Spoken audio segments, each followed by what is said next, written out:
ছেড়ে প্রাণ পাখি উড়ে যাবে, সেদিন এই খাঁচার কোনো মূল্য থাকবে না।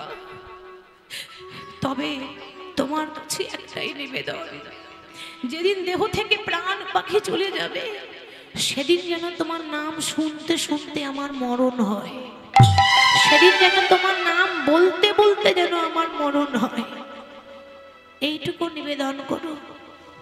আমরা জানি সবাই চলে যাব, তবু অহংকার করতে ছাড়ি না। টাকা পয়সা গাড়ি বাড়ি কিসের অহংকার? এ জগতে ছেলে মেয়ে নাতি নাতনি গাড়ি বাড়ি সবই আমার, কিন্তু একবারও ভেবে দেখেছেন সবই আমার, কিন্তু আমি কার? আমি তো সবাইকে ভালোবাসি, আমাকে কারা ভালোবাসে? এ জগতে আমার আপন বলতে একজনই আছে, ভগবান ছাড়া আর কেউ নাই। তাই বলে ওহে মানব, দেহের অহংকার করো না। যে দেহ নিয়ে এত অহংকার করো, এ দেহ একদিন মাটিতে মিশিয়ে যাবে। ও তোর সোনার অঙ্গ একদিন হবে ভঙ্গ রে, ও তোর সোনার অঙ্গ হবে ভঙ্গ রে। যেদিন পুরে হবে ছাই, ভেবে দেখুন মা, সেদিন ওই নীল আকাশে যাবে গয়ূরী,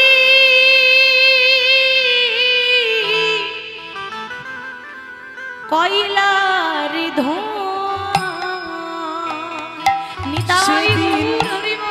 নীল আকাশে যাবে রে উড়ে, কয়লারি ধোঁয়া।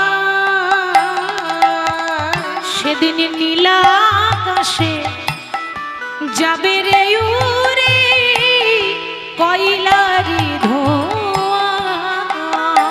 ও মন নীল আকাশে যাবে রে উড়ে, কয়লারি ধোঁয়া। দেখবেন মা, যদি কোনোদিন কোনো বডি, ডেড বডি যদি পুড়তে না চায়, মনে করুন অনেক সময় পুড়তে দেরি হয় দু এক বডি, তাই যদি পুড়তে দেরি হয় তাহলে কি আদর করে পুড়িয়ে দেয় নাকি হাত বুলিয়ে পুড়িয়ে দেয়? আদর করে দেবে? হাত বুলিয়ে দেবে না গো। সেদিন কিভাবে পড়াবে? সেদিনে জ্বালিবে অঙ্গ খুঁচে খুঁচে, আর মারবে বাড়ি এই হাড়ের পিঠে রে। সেদিন জ্বালিবে অঙ্গ খুঁচে খুঁচে, আবার মারিবে বাড়ি হাড়ের পিঠে রে। জ্বালিবে অঙ্গ খুঁচে খুঁচে, মারবে বাড়ি হাড়ের পিঠে রে। সেদিন পিঠের চামড়া যাবে রে উঠে, সেদিন পিঠের চামড়া যাবে রে উঠে, সেদিন পিঠের চামড়া যাবে রে উঠে, সেদিন পিঠের চামড়া যাবে রে উঠে। সেদিন হাত বুলাবে কে তোর গায়, নীল আকাশে যাবে রে উড়ে, কয়লারি ধোঁয়া। ওরে মন নীল আকাশে যাবে রে উড়ে, কয়লারি ধোঁয়া। ও মন নীল আকাশে যাবে রে উড়ে,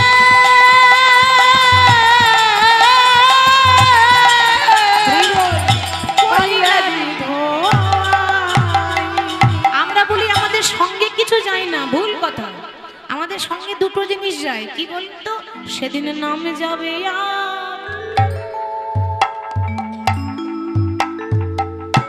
আমাদের কর্ম যাবে, নিতাই গৌর হরি। শুধু নামে যাবে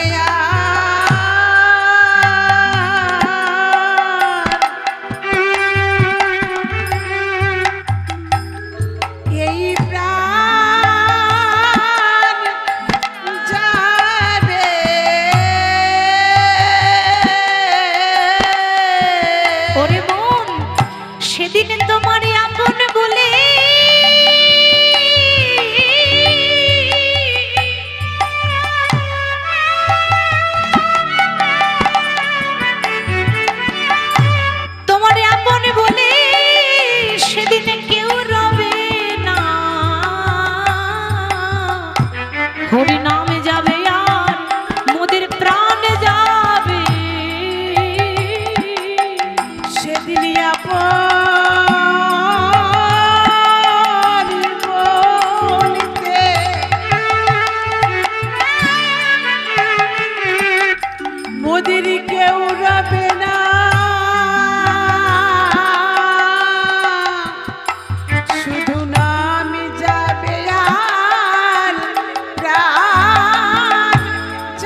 বছর বয়সে মা হারিয়ে ফেললো।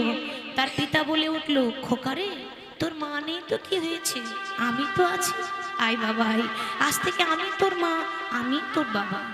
ছেলেকে কোলে করে নিয়ে আপন করে নিল। এবার জয়দেব যখন বাবার ভালোবাসা পেল, এত ভালোবাসা দেয়, মা হারাবার কষ্টটা বুঝতে দেয় না। দেখতে দেখতে জয়দেবের বয়স হয়ে গেল 6 বছর। 6 বছর বয়স হয়েছে। মায়ের ইচ্ছা ছিল ছেলে যেন কৃষ্ণ ভক্ত হয়, বাবারও একটা ইচ্ছা আছে আমার ছেলে যেন পণ্ডিত হয়। পণ্ডিত মানে যে শাস্ত্র পড়ে, বেদ পড়ে, পুরাণ পড়ে, তাকেই তো বলে পণ্ডিত। বলতে পারেন সমস্ত শাস্ত্রের কথাই জানে, তাদেরকে বলে পণ্ডিত। তাহলে ছেলেকে পণ্ডিত করতে গেলে আগে পড়াশোনা দরকার। শিক্ষিত না হলে তো বিভিন্ন গ্রন্থ এসব পড়া যাবে না। তাহলে শিক্ষিত করতে গেলে ছেলেকে আগে পাঠশালায় ভর্তি করতে হবে। তাই 6 বছরের জয়দেব গোস্বামীকে বাবা কি করলেন, সুন্দর করে পাঠশালায় ভর্তি করব বলে সুন্দর করে সাজিয়ে দিচ্ছে। এবার তখনকার দিনের পোশাক কেমন মা? আমাদের ঐতিহ্য, বাংলার ঐতিহ্য পোশাকই তো হলো ধুতি পাঞ্জাবি। সাদা ধুতি সাদা পাঞ্জাবি পরিয়েছে ছেলেকে, সুন্দর করে সাজিয়েছি। ওমা খাতা কলম নেই তো, তাহলে লিখবে কিসে? তখনকার সময়ে খাতা কলম ছিল না, তাহলে পড়াশোনা করবে লিখবে কিসে? তাল পাতার পুঁথি আর স্বরের কলম।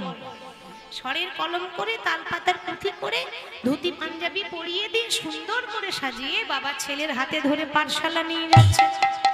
আর প্রভুর নাম গাইছে কেমন ভাবে, বদন ভরে গাউরে মন হরে কৃষ্ণ নাম, হরে কৃষ্ণ নামে জপ জপ বদন ভরে গাউরে মন হরে কৃষ্ণ নাম, হরে কৃষ্ণ নাম জপ জপ বদনে ভরে গাওর মন হরে কৃষ্ণ নাম, হরে কৃষ্ণ নাম জপ জপ অবিরাম।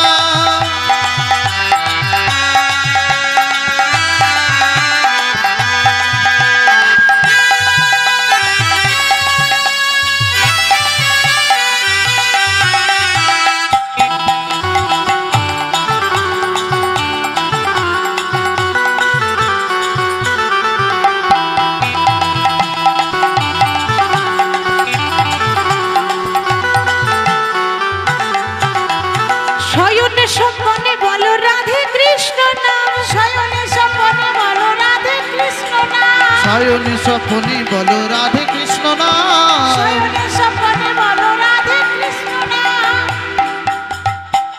ঠিক করুন, সব সাউন্ড বাড়ছে, আমারটা কমছে। এটা মেন সাউন্ড, এটা হাই, উপরে থাকবে সব সময়। শয়নে স্বপনে বলো রাধে কৃষ্ণ নাম, শয়নে স্বপনে বলো রাধে কৃষ্ণ নাম, রাধে কৃষ্ণ নামে জপ জপ অবিরাম, রাধে কৃষ্ণ নাম জপ জপ অবিরাম। বদন ভরে গাউরে মনে হরে কৃষ্ণ নাম, হরে কৃষ্ণ নামে জপ জপ অবিরাম।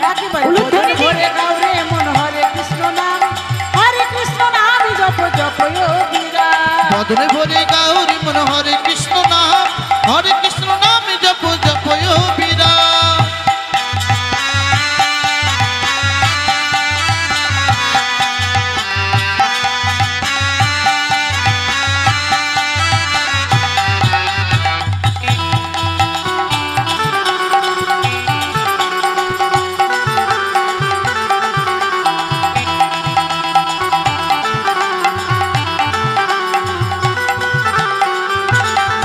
পথে চলিতে চলিতে বলো রাধে কৃষ্ণ নাম, পথে চলিতে চলিতে বলো রাধে কৃষ্ণ নাম, পথে চলিতে চলিতে বলো রাধে কৃষ্ণ নাম, পথে চলিতে চলিতে বলো রাধে কৃষ্ণ নাম। রাধে কৃষ্ণ নামে জপ জপ অবিরাম। বদন ভরে গাউরে মন হরে কৃষ্ণ নাম, হরে কৃষ্ণ নাম জপ জপ অবিরাম। বদনে ভরে গাওর মন হরে কৃষ্ণ নাম, হরে কৃষ্ণ নাম জপ জপ অবিরাম। বদন ভরে গাউরে মন হরে কৃষ্ণ নাম, হরে কৃষ্ণ নাম জপ জপ অবিরাম। পাঠশালা তো নিয়ে যাচ্ছে মা, কিন্তু আশেপাশে তো পাঠশালা নেই। একটা পাঠশালা আছে জানেন, 7 কিলোমিটার দূরে। আপনারা বলবেন ওইটুকু ছেলে আবার 7 কিলোমিটার দূরে পড়তে যেতে পারে, এ তো গল্প শোনাচ্ছেন, অসম্ভব তাই তো? কিন্তু এটাই সত্যি। 7 কিলোমিটার দূর একটা ছোট্ট 6 বছরের ছেলে কি পড়তে যেতে পারে? কিন্তু সম্ভব, সম্ভব। যার হয় তার নয়ই হয়, যার হয় না তার 90ও হয় না। তাছাড়া বাবা ভুলে যাবেন না, বোবাতেও কথা বললে যদি মাধবের দয়া হয়। তাহলে 6 বছরের শিশু 7 কিলোমিটার দূর, কিন্তু রাস্তা নেই, যাবে কোন দিকে? চারিদিকে ঘন জঙ্গল, বন। ওই বনের ভেতর দিয়ে যাচ্ছে পাঠশালা। পাঠশালাটার নাম হলো জামদহ পাঠশালা। ভর্তি করে দিয়ে বাবা চলে এলো। পরের দিন আবার খোকাকে সাজিয়ে দিচ্ছে, খোকা ভালোভাবে যাস। তখন জয়দেব বলছে, ও বাবা আমার না বড্ড ভয় করে। কেন? বন বলে কথা, জঙ্গল। জঙ্গলে কি থাকে মা? ভূত থাকে। সব বোনাস বলছি ভূত থাকে। জঙ্গলে আবার ভূত থাকে? জঙ্গলে বাঘ ভালুকের ব্যাপার, মানে জন্তু জানোয়ারের একটা ভয় আতঙ্ক থাকে, ভয় থাকে, থাকারই কথা। আমরাই ভয় পাই, তো ওইটুকু ছেলে তো ভয় পাবে, তাই না? তা বলছি বাবা আমার না বড্ড ভয় করে, আমি ওই বনপথ দিয়ে পাঠশালা যাব, যদি আমার ভয় করে তাহলে কি করব? দেখ খোকা, ওই যদি পাঠশালা যখন যাবি, যদি ভয় করে না, কিছুতেই ভয় করিস না। কেন জানিস? ওই জঙ্গলে তোর একটা বন্ধু থাকে রে। মানে ছেলে ভোলাচ্ছে, কোনো বন্ধু নেই, শুধু ভুলিয়ে ভালিয়ে কাটাচ্ছে। বন্ধু আছে? আচ্ছা সত্যি বলছো? হ্যাঁ সত্যি বলছি। ও বাবা বলো না, বন্ধুটার নাম কি? শুনবি? তোর বন্ধুটার নাম হলো মধুসূদন। ঠিক তো? আচ্ছা বাবা তাহলে ডাকলেই পাওয়া যায়? বলে নিশ্চয়ই, 3 বার ডাকবি, একেবারে মন থেকে ডাকবি, দেখবি তোর সামনে হাজির হয়ে যাবে। বাবা কিন্তু ভাবতে পারেনি যে এটা সত্যি হবে। ছেলে ভুলিয়ে ভালিয়ে পাঠশালা পাঠাচ্ছে, যা খোকা যা। এখন বাবাকে প্রণাম করে পাঠশালা যাচ্ছে। আর যখনই পাঠশালা যাচ্ছে, সবে 3 কিলোমিটার ভেতরে প্রবেশ করেছে। 7 কিলোমিটারের মধ্যে 3 কিলোমিটার ভেতরে প্রবেশ করেছে, অমনি ভয়ে থরথর করে কাঁপছে, আরো ঘন বন। বাবা কি বলেছে? ভয় লাগলে কাকে ডাকবি? মধুসূদন। তাহলে একবার ডেকেই দেখি। বাবা যখন বলেছে ভয় লাগলেই ডাকবি, তা আমার তো বড্ড ভয় করছে, তাহলে একবার ডেকে দেখি না। আচ্ছা প্রথমে একবার এদিকে ডাকি, মধুসূদন। এদিকেও তো নেই, তাহলে এদিকে একবার ডাকি, মধুসূদন, মধুসূদন। 3 বার ডাকলো, আর এমন ডাকা ডেকেছে না, বৈকুণ্ঠে নারায়ণের আসন টলমল টলমল করছে।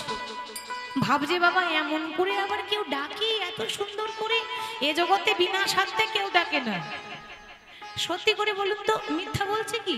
আমি মন্দিরে গেলে কি বলবো? কিছু একটা তো চাইবো, নাকি খালি হাতে যাব? ভক্ত ভগবানের কাছে যখনই যায়, তখন কেউ বলে প্রভু আমার ছেলেটা যেন একটা চাকরি হয়ে যায়, আমার মেয়েটা যেন ভালো পাত্র দেখে বিয়ে হয়ে যায়। কেউ বলছে ও প্রভু আমার সবই আছে, কিছু লাগবে না, আমার একতলা বাড়িটা সামনে বছর 2 তলা করে দিও, আমি তোমাকে 5 কেজি বাতাসা দেব। ভগবান চিন্তা করে বাবা কলিযুগের ভক্তরা খুব চালাক, 2 তলা যদি না করে দিই তা বাতাসা কি গো? 2টো নকুল দানা দেবেন, আগে 2 তলা করো তারপর নকুল দানা পাবে। ভগবানকে যে থালায় পুজো দিই, থালাটা কত বড় মা? প্রতিদিন আমরা যে পুজো করি প্রত্যেকটা মায়েরা, থালাটা কত বড় বলুন দেখি? হ্যাঁ এইটুকু। কোন কোম্পানি তৈরি করেছিল খবর পাওয়া যায়নি, আর কোথায় যে তৈরি হয় কেউ সন্ধান পায়নি। আর গ্লাসটা কত বড়? এইটুকু, তাই না? হরি বল।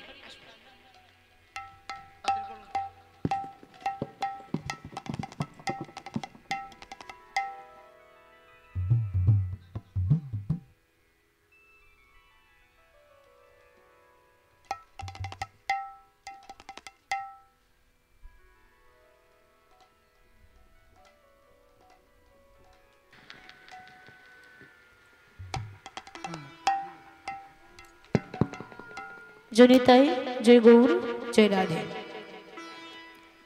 এখন যে গ্লাসটা তৈরি হয়েছে সেই ছোট্ট মতো গ্লাসে ভগবানকে সেবা দিই, তা 2টো করে নকুল দানা, তাই না মা?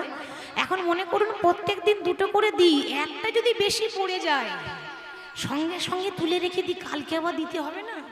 মাসে 100 হিসাব করে নিয়ে এসেছি। হরি বল হরি বল। এ জগতে কেউ যদি আমাকে একটা সোনার চেন দেয়, গলার হার, আমি সারা জীবন তার পায়ে তেল দেবো, কেন? একটা সোনার চেন দিয়েছে। কিন্তু বাবা ভাবুন, ভগবান যে আমাদের দেহে লক্ষ লক্ষ টাকার জিনিস দিয়েছে, আমাদের হার্ট, আমাদের ফুসফুস লাখ টাকার দাম, আমাদের যে চোখ লক্ষ টাকার দাম, তাহলে এত দামি দামি জিনিস দিয়েছে, কই বিনিময়ে ভগবানকে কিছু দিতে পারি না। আর এই হচ্ছে দেওয়ার সময়, সেটা হলো ভক্তি। ভক্তি যার ভগবান তার, ভক্তি যার নেই ভগবান তার কাছে থাকে না। তা জয়দেব পাগলের মতো খুঁজছে, প্রভু কোথায় তুমি? কে তুমি? আমার কাছে আছো তবু জানি না আছো কোনখানে। ও কে তুমি? আমার কাছে আছো তবু জানি না আছো কোনখানে। কে তুমি? আমার কাছে আছো তবু জানি না আছো কোনখানে। কথাটা কত সুন্দর বলছে, এর ব্যাখ্যাটা কি? বলছে প্রভু তুমি কাছেই আছো, অথচ তোমাকে পাগলের মতো খুঁজে বেড়ায়। ভগবান কোথায় থাকে? কেউ যদি বলে হ্যাঁ গো তোমাদের ভগবান কোথায় আছে, কই দেখাও দেখি, তাহলে কি বলবেন? ভগবান কোথায় আছে? গয়া কাশীতে? তাহলে মথুরা বৃন্দাবনে? কোথায় থাকে বাবা? ভক্তের ভক্তের হৃদয়ে ভগবান থাকে।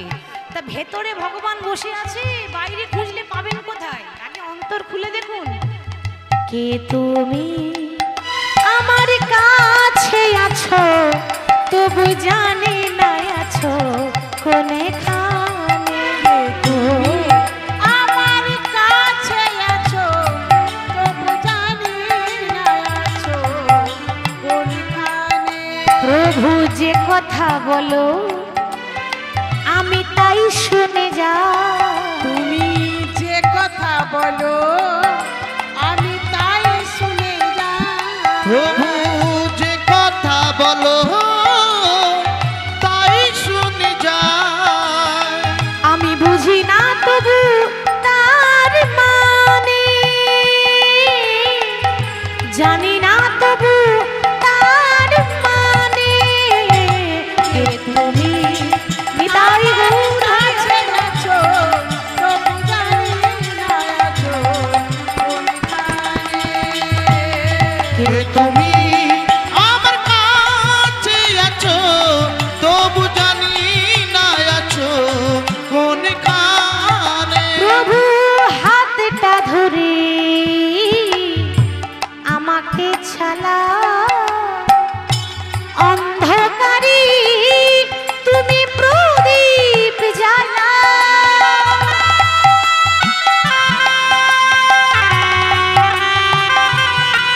প্রভু হাতটা ধরে আমাকে চালাও, অন্ধকারে প্রদীপ জ্বালাও। কিছুক্ষণ আগে বললাম যে ভগবানের ইচ্ছে ছাড়া গাছের পাতা পর্যন্ত নড়ে না। একটা কথা মনে রাখবেন বাবা, এই গাড়ি আপনার হতে পারে, গাড়ির ড্রাইভার আপনি নন, ঠিক তো? গাড়ি আপনার, তাই বলে আপনি চালাচ্ছেন এটা ভাববেন না। গাড়ির ড্রাইভার কে গো? চালাচ্ছে কে? হ্যাঁ, গাড়ি চালাই বংশীবদন। ছোটবেলায় পড়েননি? গাড়ি চালাই বংশীবদন, আর সঙ্গে যে যায় ভাগ্নে মদন। মানে আপনাদের গ্রামের মদন নয়, মানে এখানে কোনো ব্যক্তির নাম বলছি না, এখানে মদন মানে লোভ, লালসা, কামনা, বাসনা। তো বলছে গাড়ি যেখানে যাবে যাক, লোভ পেছন ছাড়ে না, লোভ তো সঙ্গেই আছে। ছটা রিপু আছে, কাম, ক্রোধ, লোভ, মোহ, মদ, মাৎসর্য। প্রভু গাড়ির ড্রাইভার তুমি, চালাও তুমি, আমি চালাবার কে? হাতটা ধরে আমাকে ছালা, অন্ধকারে তুমি প্রদীপ জ্বালা। হাতটা ধরে আমাকে চালাও, অন্ধকারে তুমি প্রদীপ জ্বালাও। প্রভু চোখের দেখা আমি দেখিনি কভু, চোখের দেখা দেখিনি কভু। আমি চোখের দেখা দেখিনি কভু। চোখের দেখা দেখিনি কভু।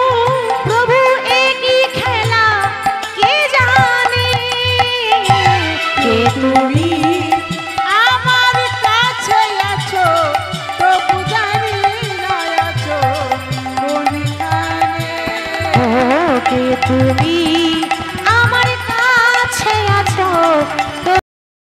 জানি না আছো, তবু জানি না আছো, তবু জানি না আছো কোনে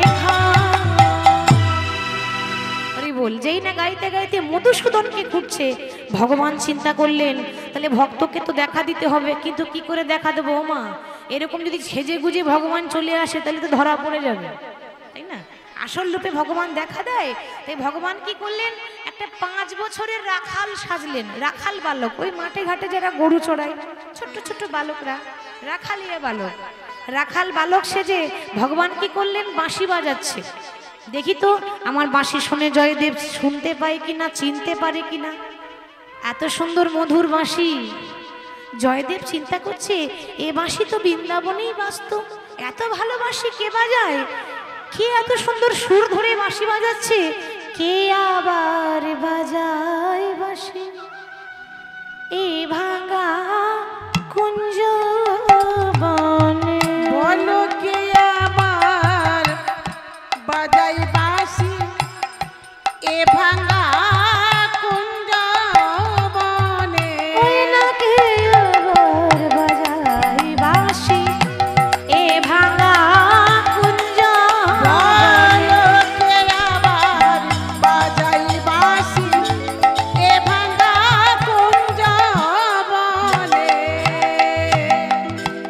বাঁশির সুরে লাগিল আশি,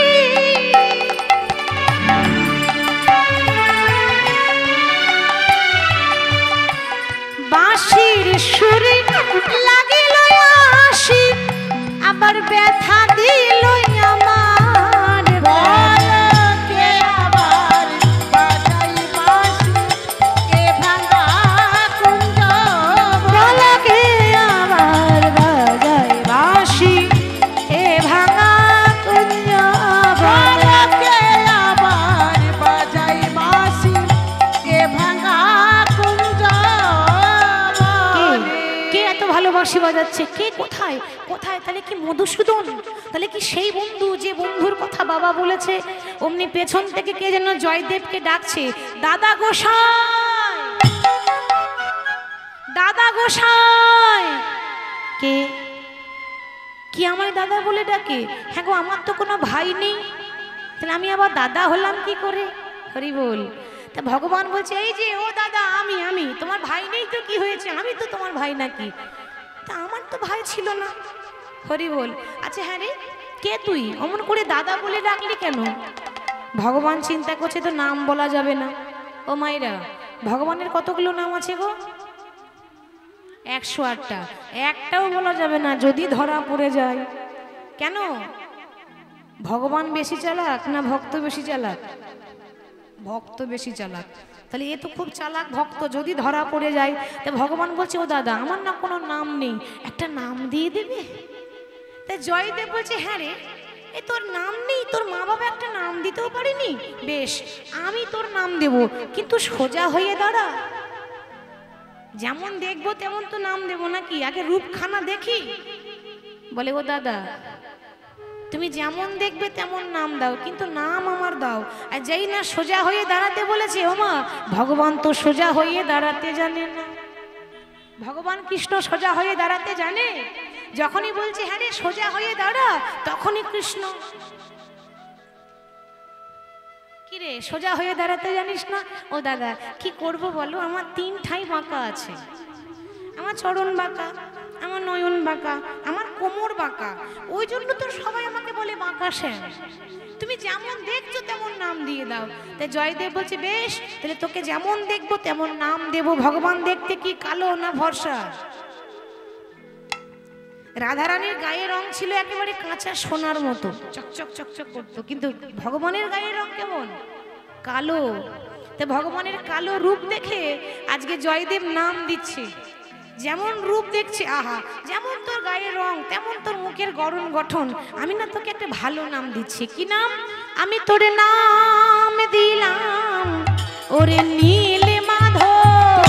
নাম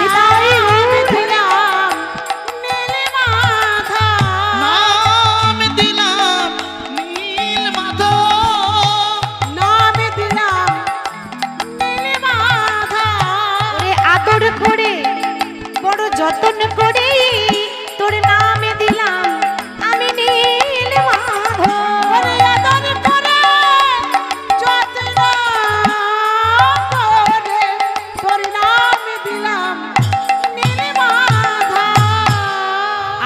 তোর নামই দিলাম নীল মাধব।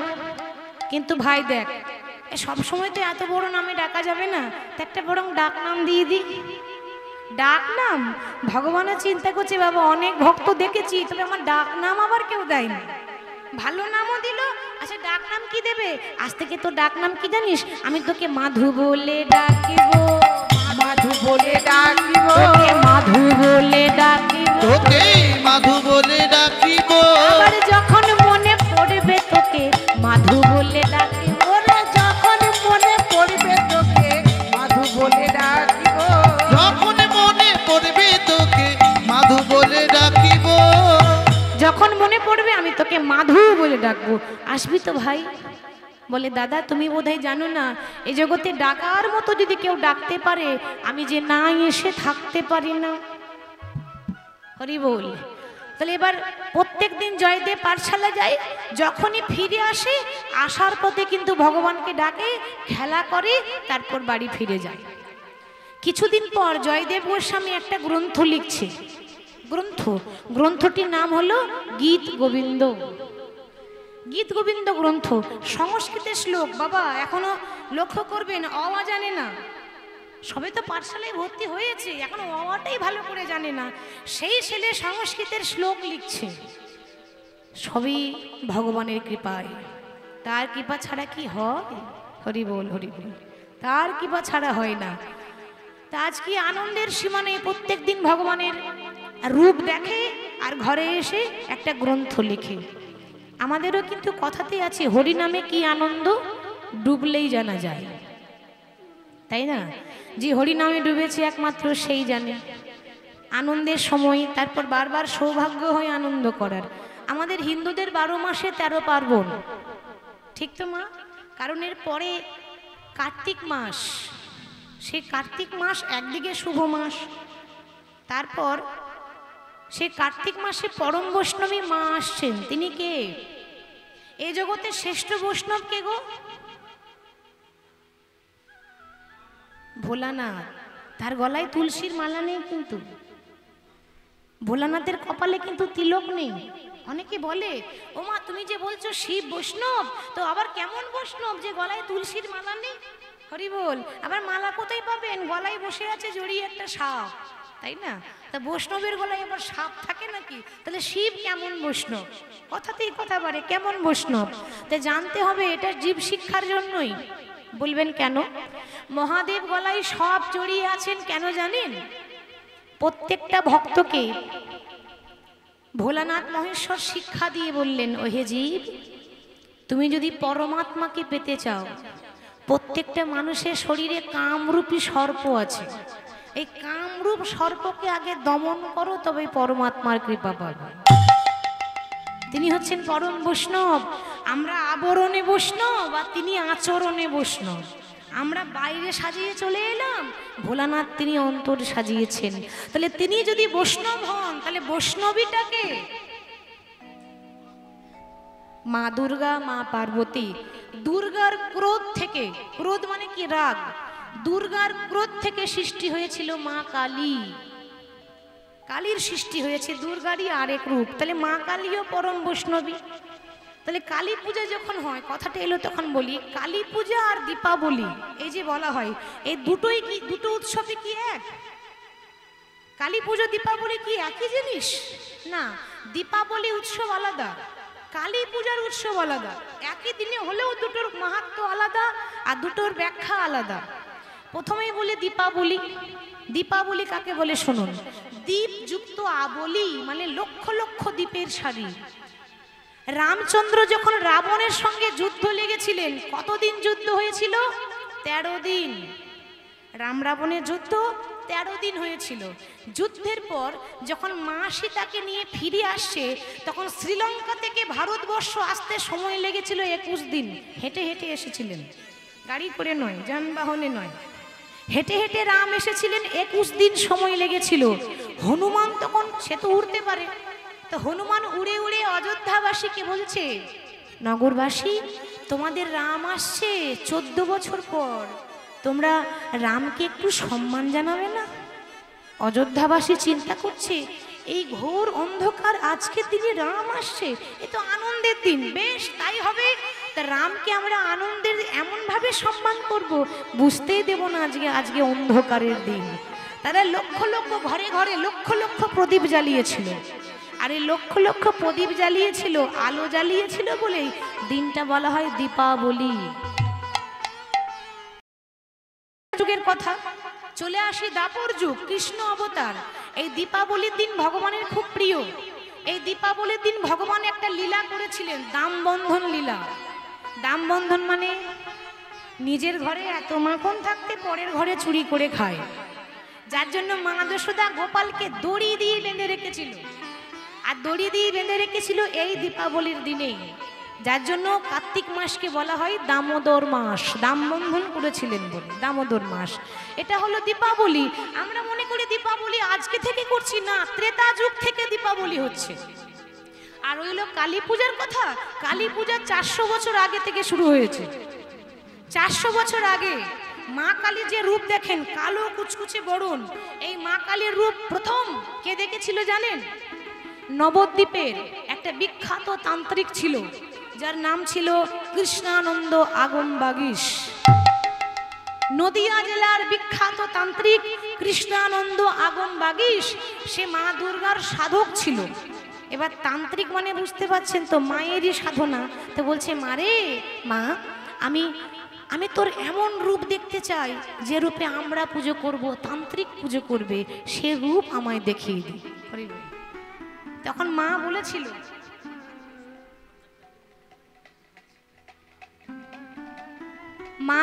বলেছিল, ওরে তুই যদি আমার রূপ দেখতে চাস তাহলে একটা কাজ কর, শুনে নেন। প্রথম তান্ত্রিক সে মায়ের রূপ দেখতে চায়, মা কালীর রূপ কিরকম হয় দেখতে চায়। তো বলছে, মা কালীর রূপ কিরকম দেখতে হয় এটা যদি জানতে চাস, কালকে ভোরবেলায় গঙ্গা নদীর তীরে দাঁড়াবি, দেখবি আমার রূপ দেখতে পাবি। তখন নদিয়া জেলার বিখ্যাত তান্ত্রিক কৃষ্ণানন্দ আগমবাগীশ ভোরবেলায় গঙ্গা নদীর তীরে গিয়ে দেখছে, ভাবছে কোথায় মাকে দেখতে পাবো, মানে মায়ের রূপ। হঠাৎ দেখছে কি, মায়েরা একটা মেয়ে দেখতে খুব কালো, কালো বর্ণের মেয়ে, লাল পেরে সাদা শাড়ি পরে আছে।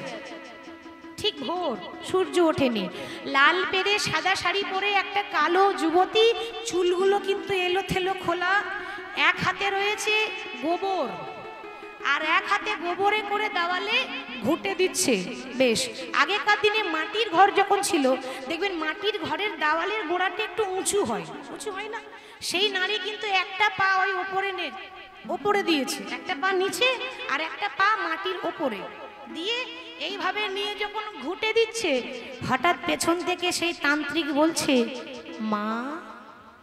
আর যেই না মা বলে ডেকেছে, অমনি সেই যুবতী নারী দেখছে পুরুষের গলা, পরপুরুষ, সঙ্গে সঙ্গে ঘুরে জিভ বার করেছে। আর যেই না জিভ বের করে দিল, মায়ের রূপ দেখলো কিন্তু চিনতে পারলো না। ঘুরে গিয়ে আবার ধ্যানে বসে বলছে, মা রে, আমি এত দেখলাম তোকে দেখতে পেলাম না, কেন সকালবেলায় দেখলি না? ওই যে লাল পেরে সাদা শাড়ি কালো বর্ণের যুবতী, ওটাই তো মা কালীর রূপ। আজ থেকে মা কালীর ওই রূপেই পূজা হবে। তাই 400 বছর আগে সেই তান্ত্রিক কৃষ্ণানন্দ আগমবাগীশ মা কালীর যে রূপ দেখেছিলেন, আমরা মা কালীর সেই রূপটাই আজকে পুজো করছি, সেই রূপে পুজো করি। একবার আমেরিকায় স্বামীজি গিয়েছিলেন বিবেকানন্দ, সেখানে একটা বিশ্ব ধর্ম সম্মেলন হচ্ছিল। তো ও বলছে আমাদের ধর্ম বড়, ও বলছে আমাদের ধর্ম বড়, খ্রিস্টানরা বলছে আমাদের ধর্ম বড়। বিবেকানন্দজি বললেন, আমাদের সনাতন ধর্ম শ্রেষ্ঠ ধর্ম। তখন আমেরিকার এক যুবতী নারী বলেছিল, স্বামীজি, আপনাদের সনাতন ধর্ম যদি শ্রেষ্ঠ ধর্ম হয়, তাহলে আপনারা ওই উলঙ্গ নারীর পূজা করছেন কেন? কিরকম শ্রেষ্ঠ ধর্ম, আপনারা উলঙ্গ নারীর পূজা করেন?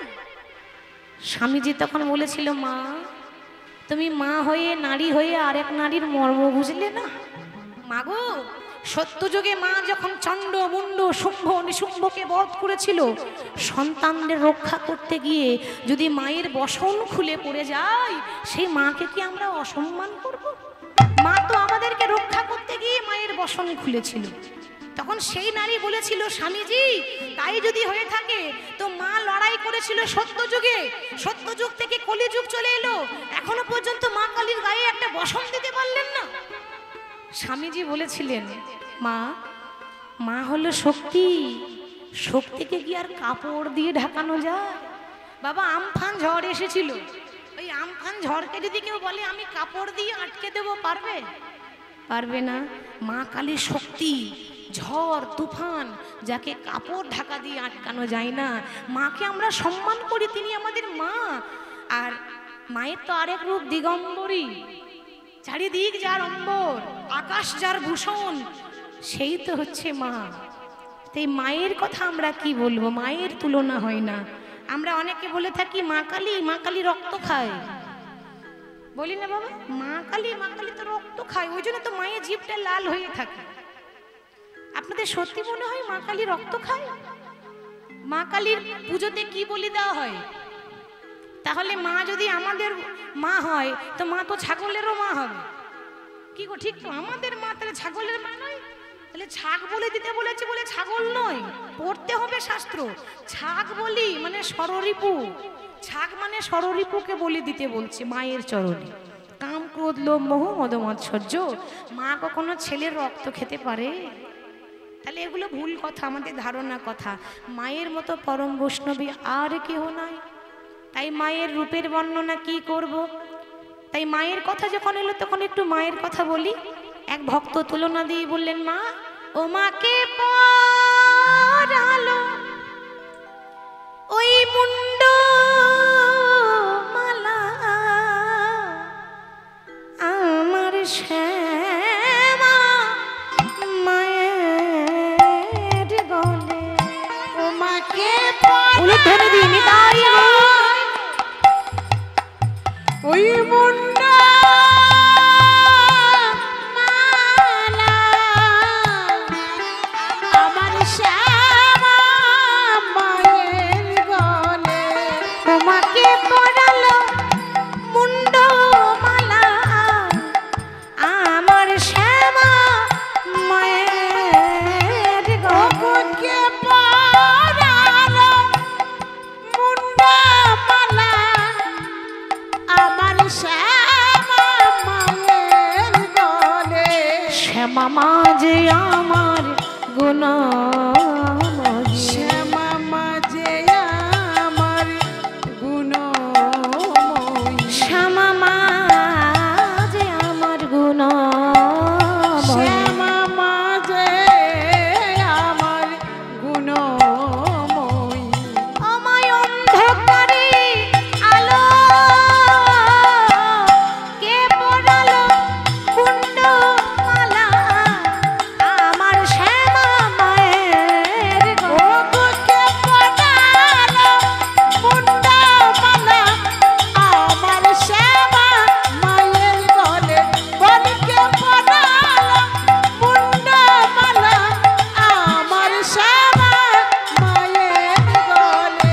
মায়ের চারটি হাত, মাগো লক্ষ্য করুন, মায়ের বাম দিকে যে দুটো হাতটা রয়েছে, প্রথমেই থাকে কিন্তু মুন্ড, নরমুন্ড, তাই না?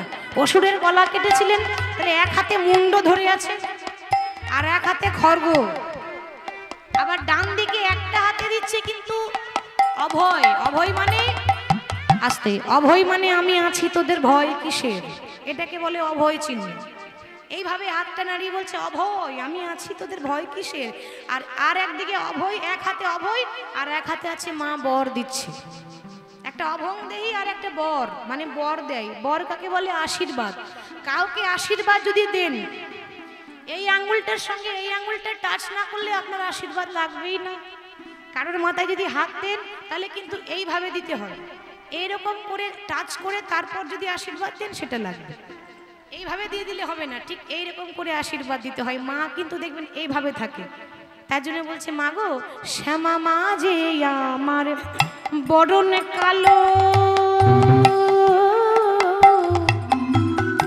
তবু তার রূপে হয় জগৎ আলো। শ্যামা মাঝে আমার বরণ কালো,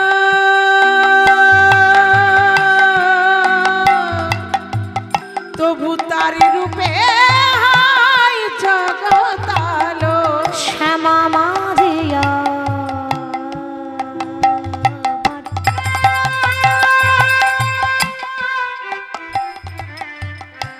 আমার বরণ কালো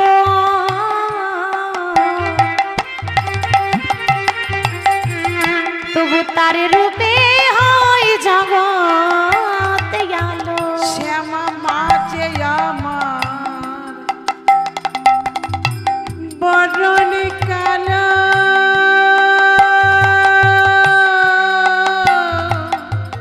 তবু তারি রূপে হয় জগৎ আলো।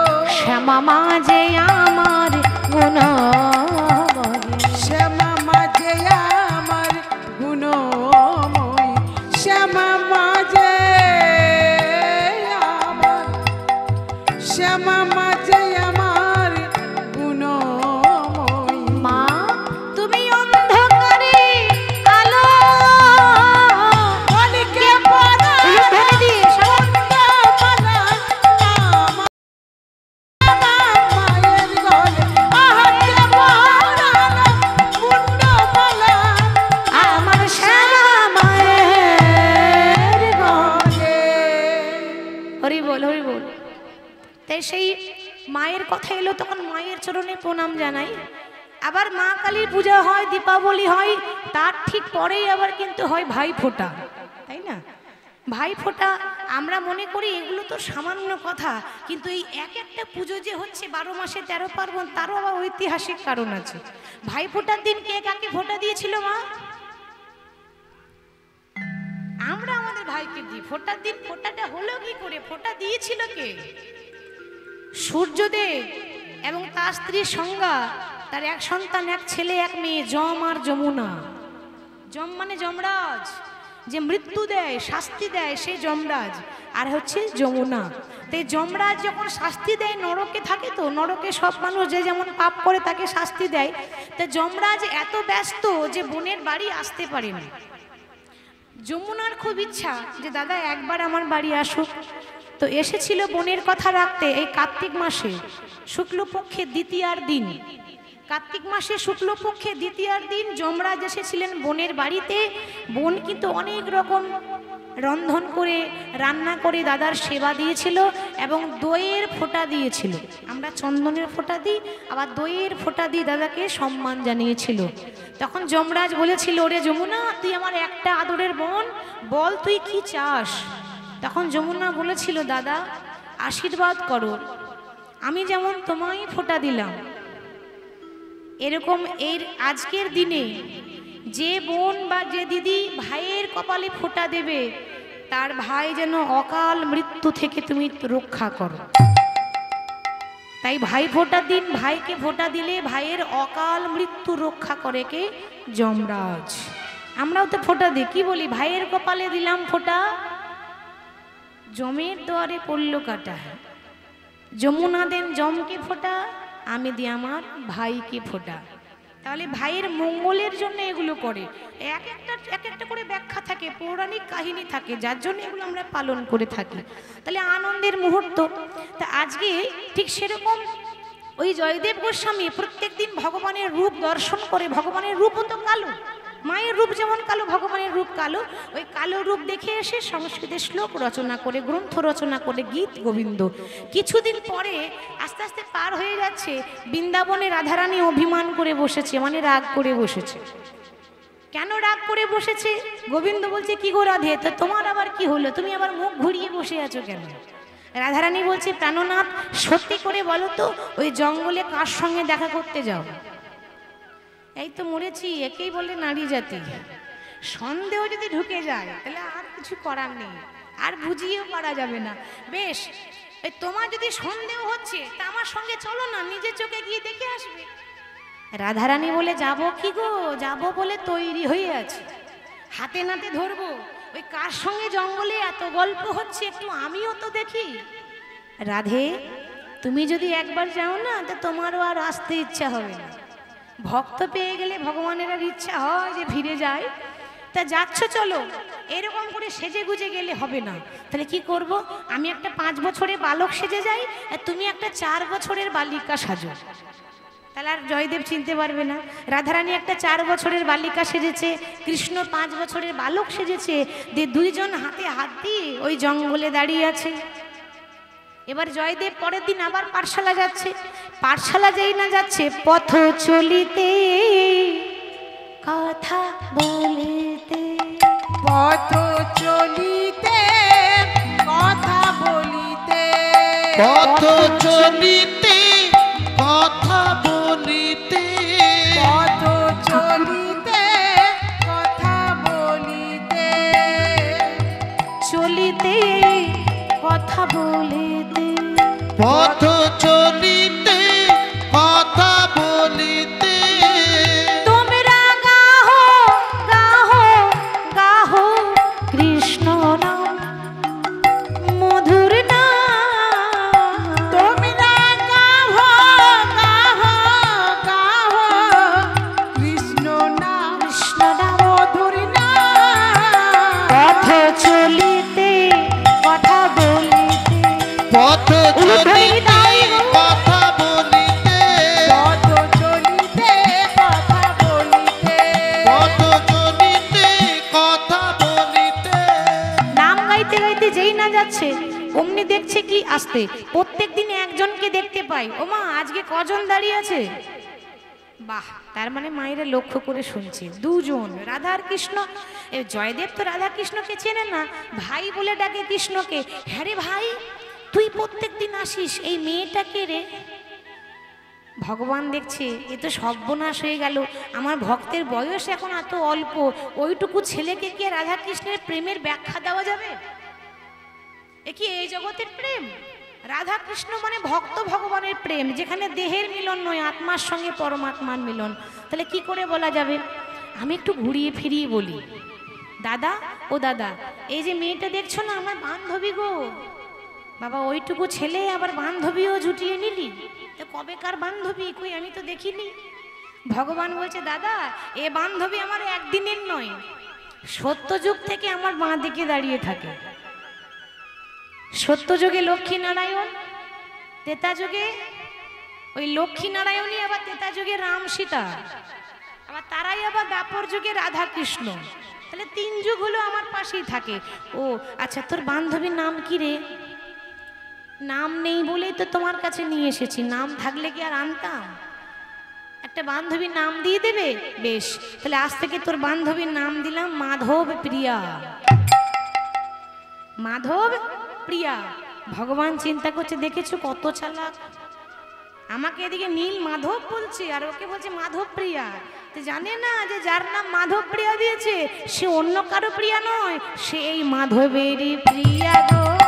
মাধবেরই প্রিয়া গো, মাধবেরই প্রিয়া গো, মাধবেরই প্রিয়া গো, যার নাম দিয়েছে মাধব প্রিয়া, এই মাধবেরই প্রিয়া গো। যার নাম দিয়েছো মাধব প্রিয়া, মাধবেরই প্রিয়া গো, যার নাম দিয়েছো মাধব প্রিয়া, মাধবেরই প্রিয়া গো।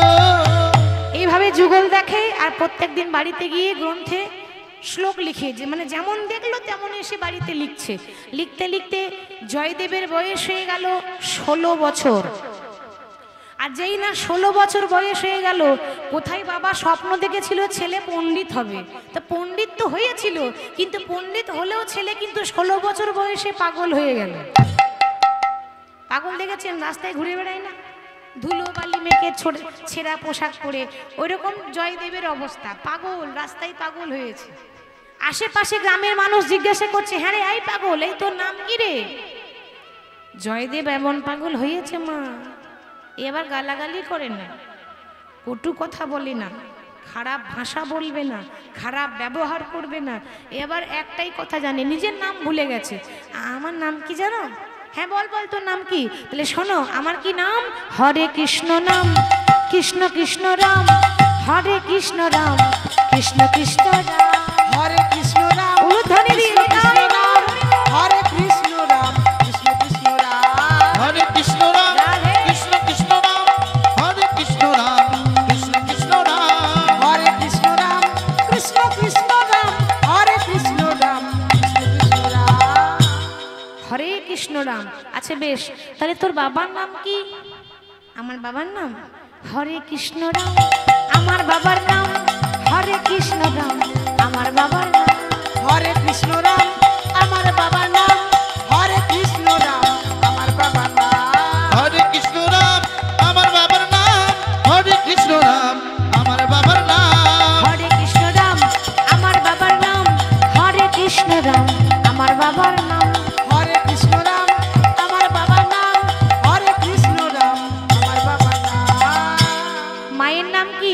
হরে কৃষ্ণ রাম। অনেক পাগল দেখেছি, তবে তোর মতো দেখিনি। বাবার নাম হরে কৃষ্ণ রাম, মায়েরও নাম হরে কৃষ্ণ রাম। আচ্ছা, গ্রামের নাম কি? আগে হরে কৃষ্ণ রাম। পোস্ট অফিসের নাম হরে কৃষ্ণ রাম। থানা আছে? হ্যাঁ আছে। থানার নাম কি? হরে কৃষ্ণ রাম। জেলার নাম হরে কৃষ্ণ রাম। আর তো কিছু জানিই না। জয়দেব তো পাগল হয়েছে, বয়স 16 বছর। আর এই বয়সে পাগল হয়ে গেল। এত পড়াশোনা করেছে, শিক্ষিত ছেলে, 18টি পুরাণ পড়েছে, বেদ পড়েছে, এবং নিজে একটা গ্রন্থ পর্যন্ত লিখেছে, গীত গোবিন্দ। তবু সে পাগল। কার জন্য? জগতের জন্য নয়, রাধা কৃষ্ণের জন্য পাগল হয়েছে। যারা ভক্ত হয়, লোকে দেখবেন তাদেরকে পাগল বলেই ডাকে। বলেন আমার, দেখবেন কেউ যদি একটু হরি নামে কাঁদে বা হরি নামে একটু নৃত্য করে, তা লোকে কি বলে? লোকটা পাগল হয়ে গেছে, বলে তো, পাগল পাগল। ভক্তকে লোকে পাগলই বলে। জয়দেবের অবস্থা সেই। এখন ছেলের এই দশা দেখে বাবার আর সহ্য হলো না, রোগাগ্রস্ত হয়ে গেল, বিছানায় পড়ে গেল। কিছুদিন পর বাবা ইহলোক ছেড়ে পরলোকে গমন করল। এবার চিন্তা করছে, ছেলেবেলায় মাকে হারিয়েছি, আজকে বাবাকে হারিয়ে দিলাম, আর আমার আপন বলতে কেউ। এ জগতে আমার আপন বলতে একজনই আছে। সে কে? এ জগতে কেউ আপন নয়, একজনই আপন, সে হলো মধুসূদন। ওই জন্য তো বলছে, কেউ তো কারো নয় রে বন্ধু, কেউ তো কারো নয়। আমাদের দুটি দিনের মেলামেশা, পথের পরিচয়। কেউ তো কারো নয় রে বন্ধু, কেউ তো ন কাকা আসি চিন্তা খুশি হয়ে আপনাকে। কেউ তো কারো নয় রে বন্ধু, উলুধ্বনি নিতাই কেউ তো কারো নয়। 2-4 দিনের মেলামেশা, পথের পরিচয়। ও কেউ তো কারু নয় রে বন্ধু, কেউ তো কারু নয়। 2-4 দিনের মেলামেশা, পথের পরিচয়। আমি সোজা পথে চলি,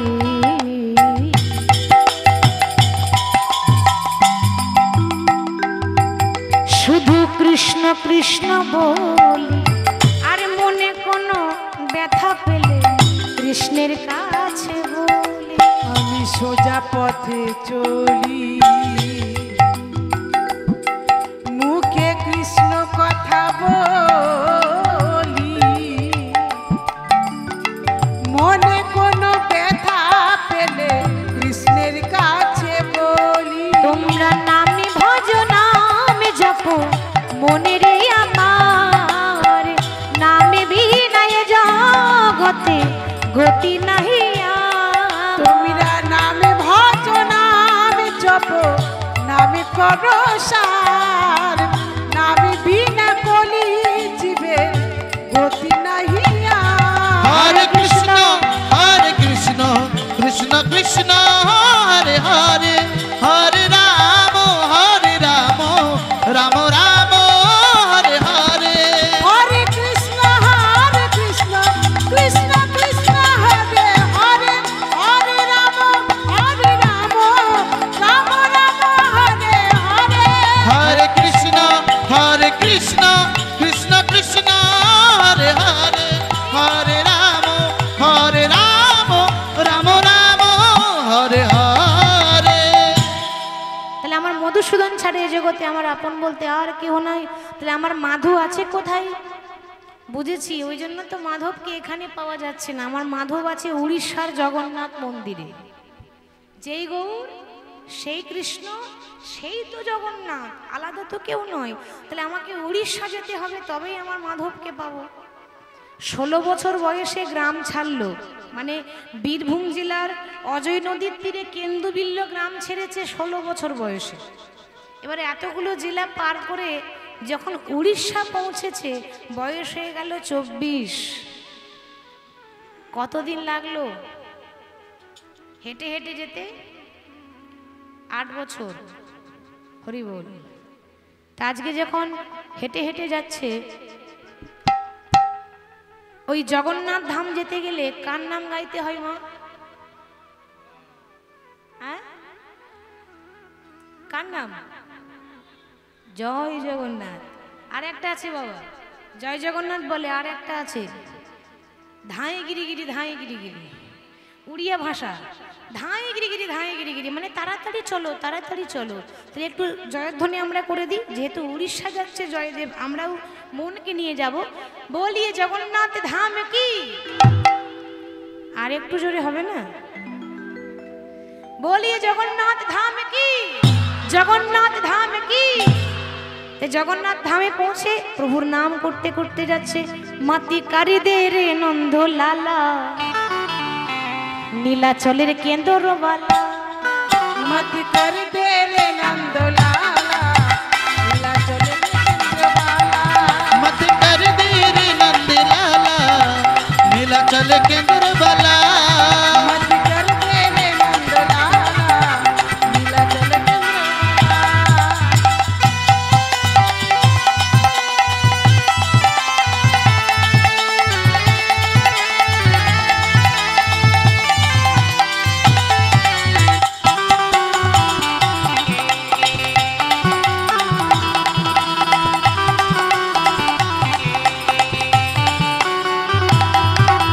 জয় জগন্নাথ, জয় জগন্নাথ, জয় জয় জয় জয় জয় জগন্নাথ। জয় জগন্নাথ, জয় জগন্নাথ, জয় জয় জয় জয় জয় জগন্নাথ। जय जगन्नाथ, जय जगन्नाथ, जय जय जय जय जय जगन्नाथ। জয় জগন্নাথ, জয় জগন্নাথ, জয় জয় জয় জয় জয় জগন্নাথ। জগন্নাথ স্বামী নয়ন পথগামী, জগন্নাথ স্বামী নয়ন পথগামী। জগন্নাথ স্বামী নয়ন পথগামী, জগন্নাথ স্বামী নয়ন পথগামী। ओ जगन्नाथ स्वामी স্বামী नयन पथगामी, जगन्नाथ स्वामी नयन पथगामी। জয় জগন্নাথ, জয় জগন্নাথ, জয় জয় জয় জয় জয় জগন্নাথ। জয় জগন্নাথ, জয় জগন্নাথ, জয় জয় জয় জয় জগন্নাথ। जय जगन्नाथ, जय जगन्नाथ, जय जय जय जय जय जगन्नाथ। জগন্নাথের নাম করতে করতে উড়িষ্যার জগন্নাথ মন্দির পৌঁছে গেল। যেই না পৌঁছে গেছে তখনকার সময়ে একটু জাতপাতের বিচার বেশি ছিল। মন্দিরে যারা পান্ডা, সেই পান্ডারা কি করেছে, তাদের একটা নিয়ম এখন নেই, তখন ছিল। জাতপাতের বিচার মানে ব্রাহ্মণ বৈষ্ণব ছাড়া মন্দিরে ঢুকতে দেবে না। বাইরে থেকে দেখে চলে যাও, ভেতরে ঢোকা নিষেধ, প্রভুকে স্পর্শ করতে পারবে না। তো তারা কিন্তু জানে না যে জয়দেব ব্রাহ্মণ স্বামী ছিল, তারা জানে না। তারা ভাবছে একটা পাগল, ওই পাগলকে দেখে শুনে আরো বেশি করে দরজা বন্ধ করে আরতি করছে। দরজা বন্ধ করে যখন আরতি করছে, আরতি কি করে করে, শঙ্খ ঘন্টা হাতে নিয়ে তারাও আরতি করছে, আমরাও করব। জয় জয় মঙ্গল আরতি করে, জয় জয় মঙ্গল আরতি করে, জয় জয় মঙ্গল আরতি করে, জয় জয় মঙ্গল আরতি করে, জয় জয় মঙ্গল আরতি করে, মঙ্গল আরতি করে, মঙ্গল আরতি করে, জয় জয় মঙ্গল আরতি করে। जय जय मंगल आरती करे, जय जय मंगल आरती करे, जय जय मंगल आरती करे, जय जय मंगल आरती करे। শঙ্খ বাজে, ঘন্টা বাজে, বাজত কতই মধুর, দেখো বাজত কতই মধুর। ভক্তি ভাবে সে পূজত হরে, মনহি লাগে মধুর। ওম জয় জগদীশ হরে, ওম জয় জয় জগদীশ হরে, হরে। জয় জগদীশ হরে, জয় জগদীশ হরে, জয় জগদীশ হরে। ओम जय जगदीश हरे, स्वामी जय जगदीश हरे, जय जगदीश हरे, ओम जय जगदीश हरे। যেই যেই না ভেতরে আরতি করছে দরজা বন্ধ করে, বাইরে জয়দেব গোস্বামী দেখছে দরজা বন্ধ। সে এত শত নিয়ম জানে না, জোর করে ছুটে গিয়ে দরজা খুলে জগন্নাথকে জড়িয়ে ধরেছে। মাধু, ভালো আছিস তো? কতদিন পরে দেখা, মনে পড়ে সেই যে তুই আসতিস আমার সঙ্গে খেলা করতে, কিন্তু আর তোকে দেখতে পাই না। পাবো কেমন করে? তুই তো ওখানে ছেড়ে এখানে বসে আছিস। হ্যাঁ রে ভাই, তোর সেই মাধবপ্রিয়া কই? কি গো মায়েরা, মাধবপ্রিয়া মানে রাধারানী। তো উড়িষ্যার জগন্নাথ মন্দিরে রাধারানী আছে। তো 3 ভাই বোন, জগন্নাথ, বলরাম, সুভদ্রা, সে তো বোন সম্পর্কে। রাধারানী তো নেই, তো বলছে তোর মাধবপ্রিয়া কোথায়? ভাই কেমন আছিস? মন্দিরের পান্ডারা ভাবছে এ তো সাংঘাতিক পাগল। এই কে আছিস? ওকে বেত্রাঘাত করে মন্দির থেকে বের কর। ওর জাতের ঠিক নেই, অথচ জোর করে মন্দিরে ঢুকে গেল। জোর করে তারা চাবুক দিয়ে আঘাত করছে, বেত্রাঘাত করছে। এত মেরেছে জয়দেব ওখানেই অজ্ঞান হয়ে পড়ে গেল, এত আঘাত করেছে। এই শোন, কেউ যেন দেখতে না পায়, ওকে ধরে নিয়ে সমুদ্রে জলে ফেলে দিবে। কিন্তু মা রাখে হরি, মারে কে? হরি বল, রাখে হরি তো মারে কে? ভগবান রাখলে কেউ ক্ষতি করতে পারবে না। আজকে মরা মনে করে তো জলে ফেলেই দিল, কিন্তু সেখানকার এক মাহাত্ম্য, যা কিছু ফেলবেন সেটা ডুববে না, বরং ভাসতে ভাসতে আবার ঘাটে এসে লেগে যায়। ফেলে দিয়ে তো চলেই গেল। গিয়ে যখন রাত্রিবেলায় পান্ডারা ঘরে ঘুমাচ্ছে, তখন রাত্রিবেলায় জগন্নাথ স্বপ্ন দিচ্ছে। পান্ডার সঙ্গে সঙ্গে ঘুম ভেঙে গেল। আমরা ব্রাহ্মণ বলি, তারা পান্ডা বলে। তো ঘুম ভেঙে দেখছে কি জগন্নাথ, কিন্তু জগন্নাথের শরীর থেকে রক্ত পড়ছে। প্রভু, তোমার শরীর থেকে রক্ত পড়ছে কেন? কি হয়েছে তোমার? জানো না, তোমরাই তো মেরেছ। সে কি কথা? আমরা তো পাগলকে মেরেছিলাম, তোমাকে তো মারিনি। জানো না, ভক্তই আমার মাতা পিতা, ভক্ত আমার গুরু, ভক্ত রেখেছে নাম বাঞ্ছা কল্পতরু। এ জগতে মনে রেখো, যারা আমার ভক্তকে কষ্ট দেয়, ব্যথাটা তাদের নয়, ব্যথাটা ভগবানের হয়। যাও, তোমরা ফিরে যাও, ওই পাগলকে ধরে নিয়ে এসো। সে যতক্ষণ নিজের হাতে আরতি না করবে, ততক্ষণ পর্যন্ত তোমাদের মতো অপরাধীর হাতে আমি আরতি নেব না।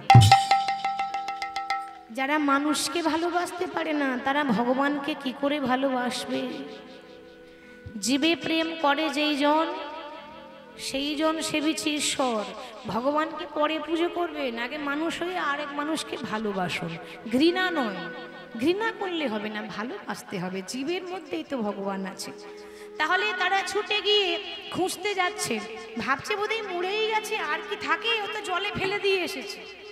তো মরবে কোথায়? সে তো মরেনি, সে জল থেকে উঠেছে। যে জল থেকে উঠে সমুদ্রের তীরে বসে নাম করছে, হরে কৃষ্ণ রাম কৃষ্ণ কৃষ্ণ রাম, হরে কৃষ্ণ রাম কৃষ্ণ কৃষ্ণ রাম, হরে কৃষ্ণ রাম কৃষ্ণ কৃষ্ণ রাম, হরে কৃষ্ণ রাম কৃষ্ণ কৃষ্ণ রাম, হরে কৃষ্ণ রাম রাধে কৃষ্ণ কৃষ্ণ রাম, হরে কৃষ্ণ রাম কৃষ্ণ কৃষ্ণ রাম, হরে কৃষ্ণ রাম কৃষ্ণ কৃষ্ণ রাম, হরে কৃষ্ণ রাম কৃষ্ণ কৃষ্ণ রাম। জয়দেবকে ধরে নিয়ে আরতি করালো, জগন্নাথ সন্তুষ্ট হলো। এরপর চিন্তা করছে, প্রভু জগন্নাথ, তাই তো আমার খেপা তো চলে এলো, কিন্তু আমার খেপি তো এখনো এলো না। ও মায়েরা, খেপা খেপি ছাড়া সাধন ভজন হয়? একা একা হবে না। সাধন ভজন করতে গেলে খেপা খেপি দুজনই চাই। যেমন খেপা খেপি ছিল বিল্লমঙ্গল চিন্তামণি। চিন্তামণি এক পতিতা নারী ছিল, কিন্তু বিল্লমঙ্গলকে এমন পথ দেখিয়েছিল যে সে ভগবান দর্শন পেয়েছিল। হরি বল। খেপা ছিল চণ্ডীদাস আর রজকিনী। আমাদের বীরভূম জেলার নানুর বলে একটা জায়গা আছে, সেখানে এক পদকর্তা ছিলেন, যিনি সমস্ত অনেক অনেক পদাবলী রচনা করছেন লীলার, যার নাম চণ্ডীদাস। হরি বল। সে পদকর্তা হলো একমাত্র একটা নারীর জন্য, রামের জন্য। রামকৃষ্ণদেব পরমহংসদেব হতে পারতেন না যদি সারদা মা না থাকত। সারদা মা আমাদের মা যেমন, সেরকম রামকৃষ্ণদেব তার স্ত্রী হলেও তার পায়ে ধরতেন। সারদা মা বলতো, স্বামী তুমি আমার স্বামী হয়ে পায়ে ধরছো কেন? বলে, তুমি আমার স্ত্রী তো সবার সামনে হতে পারো, কিন্তু সম্মান করি আমি, তুমি আমার মা। আমি নারীকে সম্মান করি। তাহলে নারীর আশ্রয় না থাকলে, নারীর হাতে না ধরলে, নারীর মতো না হলে পুরুষের কখনো উন্নতি হতে পারে না। তাহলে আজকে কিন্তু তাই হয়ে গেল। খেপা চলে এলো, খেপি কই, খেপির ব্যবস্থা করতে হবে। তাই ভগবান কি করলেন, উড়িষ্যার ভুবনেশ্বর তো জানেন, নাম শুনেছেন, ওই ভুবনেশ্বরে এক ব্রাহ্মণ বাড়িতে জন্ম হয়েছে। কার? পদ্মাবতী। আমি তো আগেই বলেছি জয়দেব পদ্মাবতী লীলার নাম। তাহলে জয়দেবের কথা শুনছিলাম, পদ্মাবতী জন্ম হয়েছে ভুবনেশ্বরে এক ব্রাহ্মণ পরিবারে। এবার পদ্মাবতী যখন একটু বড় হয়েছে, পদ্মাবতীর বাবা ঘর থেকে জগন্নাথের মন্দিরের উদ্দেশ্যে জগন্নাথের কাছে মানত করেছিল, প্রভু আমার তো কোনো ছেলে মেয়ে নেই, আমার যদি সন্তান হয়, ছেলে হোক বা মেয়ে হোক, বড় হলেই তোমার মন্দিরে তোমার চরণের দাস করে দেব। এত বড় ত্যাগ। জগন্নাথের কৃপায় তার ঘরেই মেয়ে হয়েছে পদ্মাবতী। ওমা, এবার মানত করেছে, মানত তো রাখতে হবে। তাই 18 বছর বয়স হয়েছে, অমনি পদ্মাবতীর হাতে ধরে বাবা নিয়ে যাচ্ছে জগন্নাথের মন্দিরে।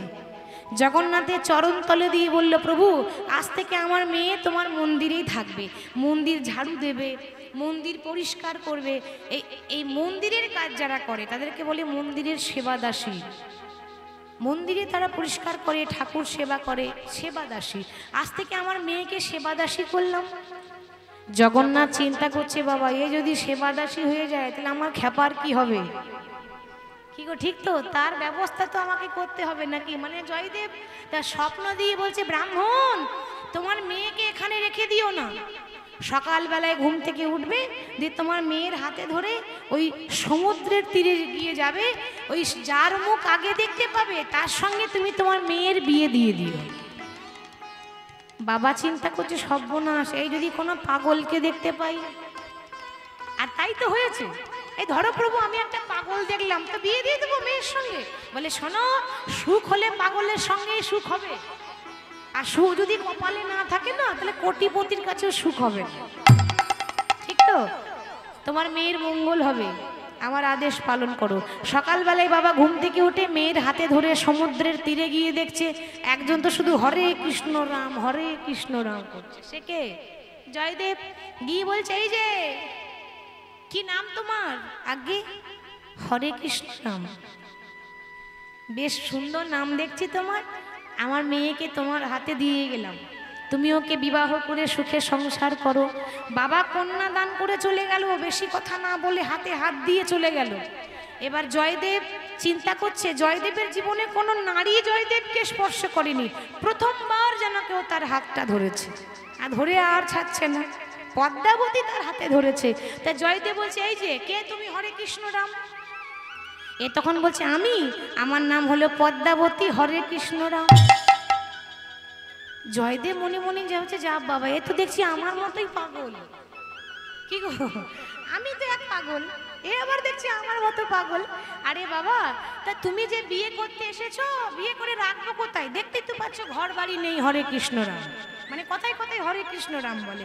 তা পদ্মাবতী বলছে, ঘর বাড়ি নেই তো কি হয়েছে, গাছতলা তো আছে, দুজনে গাছতলাতেই পড়ে থাকবো, হরে কৃষ্ণ রাম। বিয়ে করে খাওয়াবো কি, আমি তো নিজেই খেতে পারি না, হরে কৃষ্ণ রাম। পদ্মাবতী বলছে, তাতে কি হয়েছে, একবেলা খাবো আর একবেলা উপোস করে থাকবো, হরে কৃষ্ণ রাম। জগন্নাথ দেখছে, দেখো দেখো, যেমন খেপা তেমনি খেপি, মিলেছে ভালো। যেমন খেপা তেমনি খেপি, মিলেছে ভালো। ও যেমন খেপা তেমনি খেপি, মিলেছে ভালো। যেমন খেপা তেমনি খেপি, মিলেছে ভালো। তারা ভাবের ঘরে ভাব জমাতে বিধি মিলালো, তারা ভাবের ঘরে ভাব জমাতে বিধি মিলালো। তারা ভাবের ঘরে ভাব জমাতে বিধি মিলালো। যেমন খেপা তেমনি খেপি, মিলেছে ভালো। ও যেমন খেপা তেমনি খেপি, মিলেছে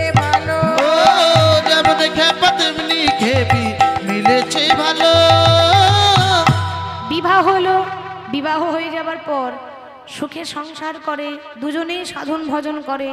এবার নারীর গুণ থাকলে কি না হয়, কথাতে আছে সংসার সুখের হয় রমণীর গুণে। তোমাদেরটা বলো, বলছি তোমাদের তো খুব প্রশংসা করছো, আমাদেরটা বলো। সংসার সুখের হয় রমণীর গুণে। শুধু রমণীর গুণ থাকলে হবে না, আর একজনের গুণ চাই। কি গো মায়ের, ঠিক তো? সংসার সুখের হয় রমণীর গুণে, আর গুণবান পুরুষ যদি থাকে তার সনে, তবেই তো সুখের হবে। গুণবান পুরুষ হতে হবে। আপনি কীর্তন শুনছেন আর আপনার স্বামী যাচ্ছে অর্কেস্ট্রার দেখতে, তাহলে হবে? দুজনে দুদিকে চলে গেলে হবে না। দু মন এক না হলে ভগবান এক আনাতেও পার করে না। সাধন ভজন করতে গেলে খেপাও চাই, খেপি চাই, দুজনেরই এক মন হতে হবে। সেরকম পদ্মাবতীর এত গুণ, স্বামী সুস্থ হয়ে যাচ্ছে, পাগল স্বামী ভালো হয়ে গেল। পতিব্রতা নারী হলে সে যেমনই হোক ভালো হয়ে যাবে, টেরা স্বামী সোজা হয় নারীর মতো নারী হতে হলে। তাহলে আজকে সুস্থ হয়ে গেল। জয়দেব চিন্তা করছে, যাক আমার সহধর্মিনীর জন্য আমি তো সুস্থ হয়ে গেলাম, তাহলে আর এখানে থাকবো না, এবার আমি উড়িষ্যা ছেড়ে বীরভূম জেলা যাব, যেটা আমার আদি বাড়ি। বীরভূম তো জয়দেব গোস্বামীর আদি বাড়ি, তাই সেখানে ফিরে যাচ্ছে। সেখানে ফিরে এসেছেন যে একটা ছোট্ট ঝুপড়ি ঘর, সেখানে বাস করে। তখন ওই কেন্দুবিল্ল গ্রামের আশেপাশে এলাকা যত আছে, সেখানকার যার এলাকায় তারা বাস করছে, তখনকার রাজা ছিল লক্ষণ সেন, বল্লাল সেন। লক্ষণ সেনের এলাকা। তারা দুজনে দীক্ষা নিতে এসেছে জয়দেবের কাছে। আচ্ছা মায়েরা, দীক্ষা নেওয়ার পর তো গুরুদেবকে দক্ষিণা দিতে হয়, তাই না? তা বলছে, গুরুদেব আপনি দীক্ষা দিলেন, কি দক্ষিণা দেব? জয়দেব বলছে, বাবা তোমরা যদি কিছু দিতে চাও তো আমাকে দিতে হবে না, আমার রাধা মাধবের জন্য দিও।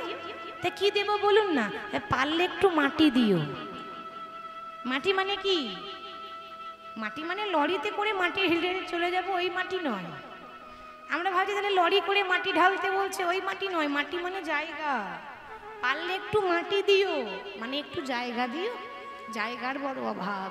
তারা দক্ষিণাতে জায়গা দিয়েছিল, সেই জায়গাতে রাধা মাধবকে জয়দেব গোস্বামী স্থাপন করেছিল। আজ বর্তমানে জয়দেব মেলা গেলে দেখতে পাবেন যে মন্দিরটা আছে, জয়দেব গোস্বামী ওই রাধা মাধবকে ওই জায়গাতে স্থাপন করেছে। মন্দির হয়ে গেল, স্থাপন হয়ে গেল। ছোটবেলা থেকে একটা বই লিখছে বলছিলাম না, গীত গোবিন্দ, সে নিজের লেখা, নিজে হাতে লিখেছে। এবার গোটা বইটা লিখেছে বাবা, কিন্তু এই লীলার আসল সারবস্তু এই জায়গাটায়। গোটা বই লিখেছে, সব পদ লিখেছে, সব শ্লোক লিখেছে, কিন্তু শেষের লাইনটা লিখতে পারছে না।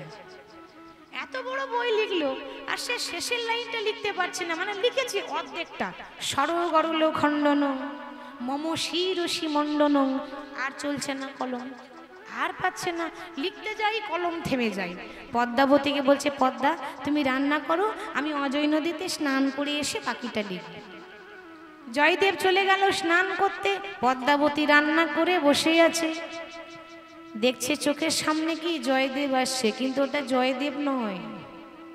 জয়দেব যে আসল, সে নদীতে আছে, স্নান করতে গেছে। আর যে আসছে ওটা জয়দেবের রূপ নিয়ে আসছে নীলমাধব। এবারে আপনারা বলুন, জয়দেবের ভাগ্য বেশি ভালো না পদ্মাবতীর ভাগ্য বেশি ভালো? কার? পদ্মাবতী। সে নিজ প্রতি সেবা করে জগৎপতিকে পেয়েছে। এমন সেবা করলো যে জগৎপতি এসে ধরা দিল। তাহলে সে সতী নারী ছিল। তো এসে বলছে, ও পদ্মা তোমায় রান্না করতে বলেছিলাম না, রান্না হয়েছে তো? বলে কখন হয়ে গেছে। বসতে দিয়ে শাকন্য সেবা দিয়েছে, দিয়ে এবার ভগবান বিশ্রাম করছে। উদ্দেশ্যটা কি? ভগবান কি বিশ্রাম করতে এসেছে? এই যেটা লিখতে পারছে না সেটা লিখতে এসেছে।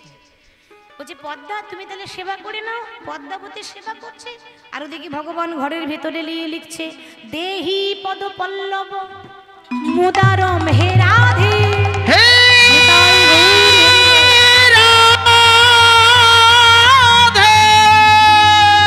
দেহি পদ পল্লব মুদারম হে রাধে, দেহি পদ পল্লব মুদারম হে রাধে। প্রেমময়ী রাধা রানী গো,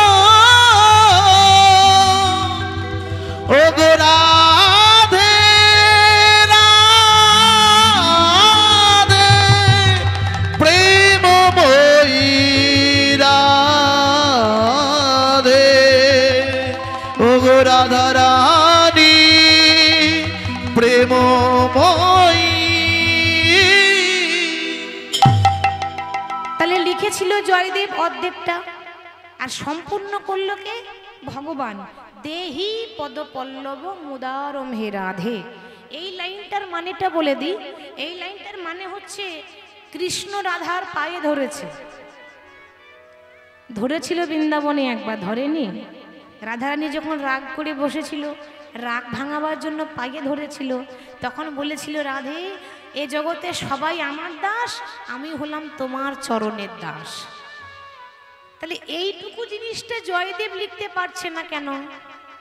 সে ভাবছে আমাদের কৃষ্ণ পুরুষ মানুষ, সে একটা নারীর পায়ে ধরবে, তাহলে ভগবানকে ছোট করা হচ্ছে না, ওই জন্য লিখতে চাইছে না। কিন্তু ভগবান বুঝিয়ে দিল যে এ জগতে সবাই আমার ভক্ত, আর আমি হলাম আমার রাধারানীর ভক্ত। ওই জন্য কৃষ্ণ রাধা কেউ বলে না, রাধা কৃষ্ণ সবাই বলে। আগে রাধা, পরে কৃষ্ণ। কেউ যদি কৃষ্ণের কৃপা পেতে চান, তাহলে কৃষ্ণ কৃষ্ণ বললে হবে না। কৃষ্ণের কৃপা বলতে গেলে রাধে রাধে আগে বলতে হবে। আগে রাধে, পরে কৃষ্ণ। তাহলে পদটা লিখে সম্পূর্ণ করে ভগবান চলে গেল। পদ্মাবতী ওদিকে সেবা করছে, ওদিকে আসল জয়দেব যে আসছে, সে এখন দেখে তো চমকে গেল। পদ্মা, আমি সেবা না করলে তুমি সেবা করো না, আজ আমার আগে তুমি খেতে বসে গেলে, কি ব্যাপার? তোমার কি তাহলে খুব ক্ষুধা পেয়েছিল? পদ্মাবতী বলছে, স্বামী তুমি তো জানো আমি মিথ্যা কথা বলি না, স্বামী সেবা না করলে আমি সেবা করি না, যতই আমার কষ্ট হোক।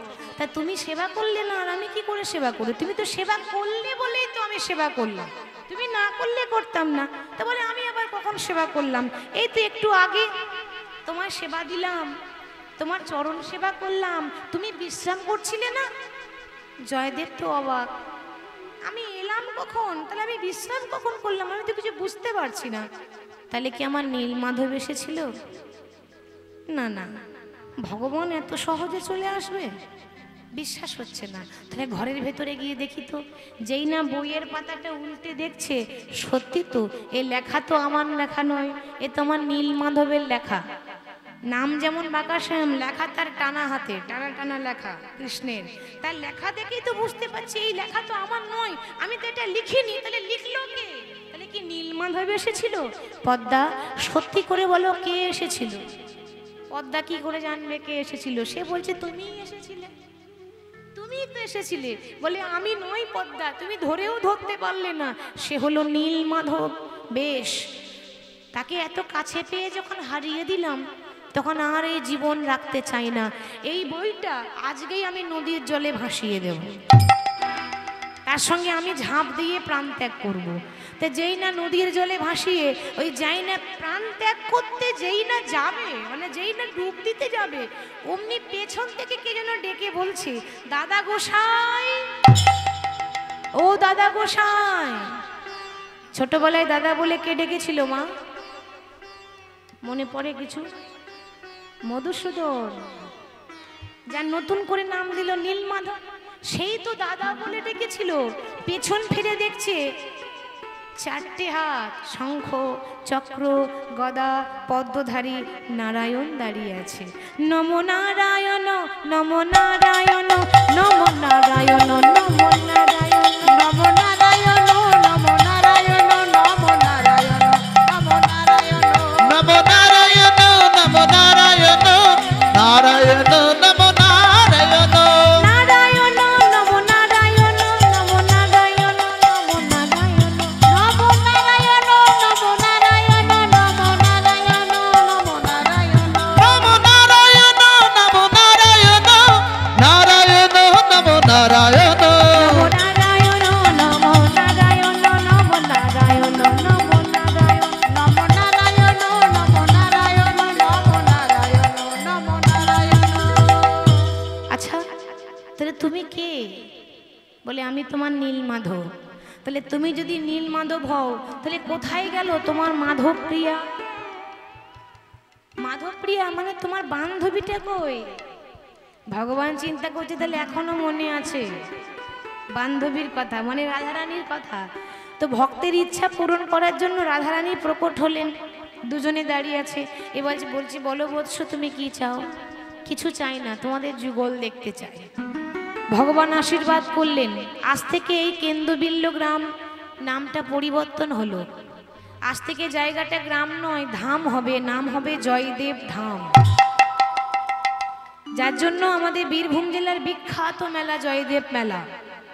এই মেলা হবে প্রতি বছর পৌষ মাসে মকর সংক্রান্তির দিন, যেদিন ভক্তরা গঙ্গাসাগরে স্নান করতে যায়, সেদিন অনেক ভক্ত সেখানে যায়। হরি বল। তো একদিনের জন্য মা গঙ্গা আসে সেখানে। ওই জয়দেবের এত ভক্তি, একদিনের জন্য অজয় নদীতে মা গঙ্গা আসবে তার ভক্তির জোরে।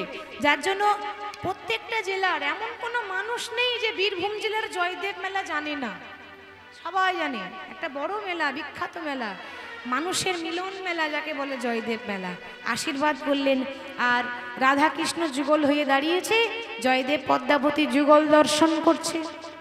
তাদের হৃদয়ের মধ্যে একটা দোলনা করেছে, হৃদয়ের মধ্যে, ভক্তদের মধ্যে হৃদয়ের একটা দোলনা থাকে, সে দোলনায় রাধা কৃষ্ণকে দোলাচ্ছে। যুগল দেখছে আর গাইছে। কি গাইছে? দোলে রাই কিশোরী দোলে রাসবিহারী। সবাই উলুধ্বনি দেবেন কেমন? ঝুলনে দোলাই রাধার বংশীধারী, ও দোলে রাই কিশোরী